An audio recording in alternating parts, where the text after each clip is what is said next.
Lamar Jackson, and we know this has been going on. They were negotiating a contract last year before the season started, couldn't get one done, so nothing happened. He played. Chris and I at that time, we thought maybe he should have sat out and not played the start of the season. Then he didn't play. Then he played. Then he got hurt. And then he didn't play at the end of the year, and there were people saying that he was healthy enough to play, but he was playing a game and basically trying to force them into signing him to this deal. And then there was a talk, Martin, that he wants a fully guaranteed contract like Deshaun Watson, which I don't disagree or think that he's mashugana or crazy to ask for it, especially the type of quarterback he is and how he plays the game, where he could get hurt almost on every play. So I do understand that.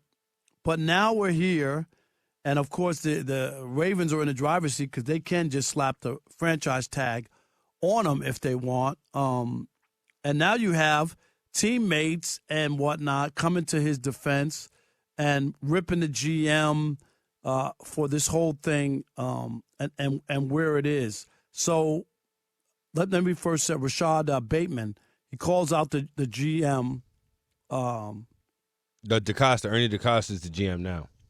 Yeah, okay. And it's just a whole big thing about, with the wide receivers and like the difference between wide receiver and quarterback. I think he was making a flip comment, which Bateman didn't take lightly. But anyway, where are you, Martin, on this whole debate and debacle on Lamar Jackson? And will this thing work itself out?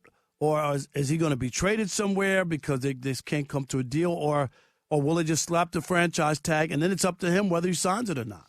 Look, I tell you this. I think if their plan is to just slow play it, and franchise him, good luck, Baltimore. Because I would not be shocked one bit if Lamar Jackson, who already has shown that he's not going to come to the negotiation table, he didn't go all through the season. He was vocal about it in the offseason. I want this, and I'm not getting that. And you think Lamar Jackson will sign the franchise tag to play for? I would be surprised. I would not be shocked to see a Le'Veon Bell situation. So with that, I think that he's going to be traded. I think that this scenario to me is going on way too far, way too long. Like the blueprint for Lamar was the same contract that Patrick Mahomes, or a similar contract that Patrick Mahomes got. You showed early on he was MVP in his second year. You showed early on you had a lot of success in this league. He was a unanimous MVP. Right? So think about it. The first time the man was able to play 16 games because, they had Flacco starting for the first half, but he comes in, leads them to the playoffs. Comes in year 2, MVP. Right then and there, if you're the Baltimore Ravens, you should say, all right, we got our guy. Right? Because especially after everything you had to do to change the offense and change your offensive strategy to best suit Lamar, like, we got our guy. Let's lock him up on a deal that, you remember, Rob Parker, I was sitting in here feeling for Chris Broussard the day that Patrick Mahomes signed that big contract, and Andrew Brandt came on and called it team-friendly. And I said, how in the world is a contract worth $100-some million team-friendly? And he broke it down for us. That's what the Ravens should have did. But now, at this point, the horse is out of the barn. Either they come with the full guaranteed money or he's playing for somebody else next year. I think those are the only two options. Yeah, or you can come to a shorter deal that's fully guaranteed. Randy Mueller, our former, he's a former NFL Executive of the Year and a Fox Sports Radio NFL insider who frequently is on the Odd Couple on a regular basis during football season. He said he would try to do, Martin, is a 3-year deal at the top salary pace, right? Mm-hmm. And make that guaranteed, all 3 years. And then at 3 years, it would also give Lamar, if he plays well, a chance to go get more. And Baltimore, if he doesn't or gets hurt or whatever it is, they both get what they want, which is they're offering him a lot of money guaranteed. What was it, like $130 million or 100 and something like that, right? Guaranteed. So just make the contract that of the guaranteed money for 3 years. What do you think of that? Could that work? I think it could have worked. It might have worked. But at this stage in the game, after video game playing Kyler Murray and always in the news, Deshaun Watson, for Mr. Courtroom, Deshaun Watson, signed for, I'm looking at right now, over 2/3 of Kyler Murray's contract is fully guaranteed. The whole of Deshaun Watson's contract is fully guaranteed. Out of $126 million, $95 million of Dak Prescott's contract is guaranteed. Like, at this point, if I'm Lamar Jackson, who was making approximately between Tyrod Taylor and Colt McCoy money last year on his last year's contract, I need the full bag, because all I did was be better than all of these people that signed their contracts already. Well, and he's with the hardware. He's won 75% of his starts. He did win a playoff game. We've seen him get better with throwing the football. I'm with you. I don't know what the game is. It's so hard to get a quarterback, in the NFL. So hard. So if you have one, you want to lock him up and move forward. I remember the Cowboys did this kind of nonsense with Dak, which was you needed to either make a decision with him, Martin, or not, and it wound up costing him a lot more money by kicking the can down the road, right? If he's your 100%. guy, sign him. If you really don't think he's that guy, then you don't. That's what Washington did with Kirk Cousins. You remember that he had 2 franchise tags, right? And then he went and got a 3-year, fully guaranteed contract, if I remember the numbers right, for $75 million, right? Fully guaranteed. So we've seen fully guaranteed contracts to quarterbacks in this league. The Ravens can't use that's what that people don't get guarantees. No, you don't want to give a guarantee, but it's been done in the league. And God forbid if someone were to say, look at Major League Baseball and the NBA, they're all guaranteed. What is the big deal? And all the NFL does is brag, Martin, about how much money it makes. That's all they talk about. The thing that's crazy to me, you had the opportunity at the end of year 3, right? That's when they signed. That's when they got Mahomes. That's when they extended Mahomes. That's when Josh Allen's money came in. And even you go back to guys like Carson Wentz and Jared Goff, that's really where, like, year 3, year 4 of their rookie deals, like, no, we're going to lock you up long term. Consequences be damned, right? But you look at that. Lamar Jackson is 26 years old. Right. He's younger than Patrick Mahomes, Josh Allen, Kyler, Deshaun, Dak. He is a contemporary. He's younger than Joe Burrow. Yeah, he's closer to Trevor Lawrence in age than he is to Patrick Mahomes in age. The idea, and he's already got a unanimous MVP under his belt. There's no doubt. Let me throw this out. All right, our telephone number 877-99 on Fox for you laymen out there. 877-996-6369. We want to hear from you. What would you do? Or what do you see? Is there any way he winds up with the Ravens again, or is this ship sailed? Martin believes that it's sailed, that they can't get together on this. I think that there's a path to a deal with a fully guaranteed contract, just not as long as maybe Lamar wants, and that would meet in the middle of a negotiation. To me, I kind of agree there. We want to hear from you. Yeah, let's start out with Mr. Willie in Miami. You're on the Odd Couple on Fox Sports Radio. What you got, champ? Hey, how y'all doing? Hey, Rob, I'm a first-time caller, man. I love the show. I'm an over-the-road truck driver, so y'all keep me entertained, man. I really appreciate y'all, man. Mr. Willie, man, we appreciate you. Thanks for the support. Be safe on those roads, man, but always keep the Odd Couple on with you.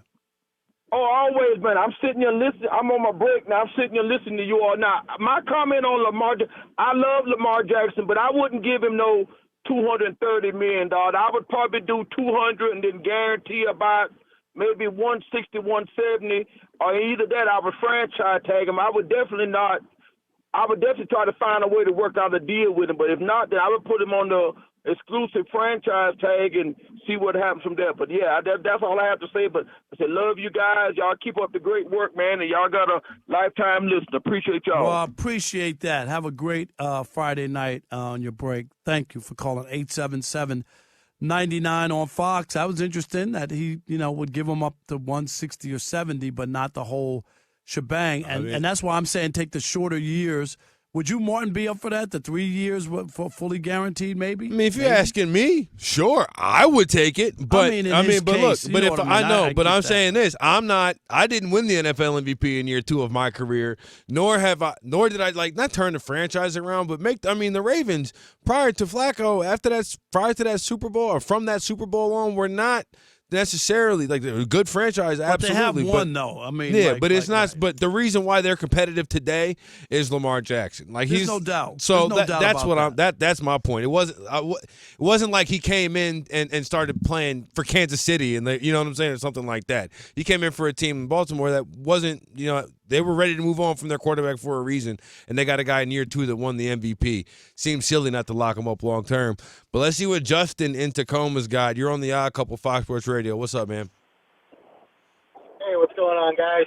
Appreciate What's you up, taking my Justin? call. Oh, I'm just heading home from work. I love you guys. I'm in traffic almost every weekday, and I get to listen to the Odd Couple, so I appreciate it. Well, we appreciate you. Thanks for the support. Chris will be back on Monday, so it's great to have Martin filling in for him. But thanks. What you got on this? Yeah, so my take is, as far as Lamar goes, I think he's great. I think he deserves the money, the guaranteed stuff. I'm not really into that personally. I think that Cleveland didn't do anybody any favors by giving Watson all the guaranteed money, because it does make everybody else want that. But as far as like the Ravens, the GM, the things that he recently said at the Combine, you touched on it a little bit at the beginning of the segment. At the Combine, he basically said that if he knew how to draft good wide receivers, then the Ravens would have good wide receivers. Right. Just totally was knocking on those guys. Now that's ridiculous. How would you feel? I understand Bateman. Why wouldn't you? I would have my panties in a bunch too. What are you saying? Yeah, I'm saying that he didn't do himself any favors. So Right. if as far as the rest of the team goes, I hadn't heard much about people coming to Lamar's defense about the contract situation, but now everybody's going to be against Acosta for those comments. So the ball is, definitely in Lamar's court now, even more than ever. So No that's doubt. all I wanted to say. I appreciate you taking my call.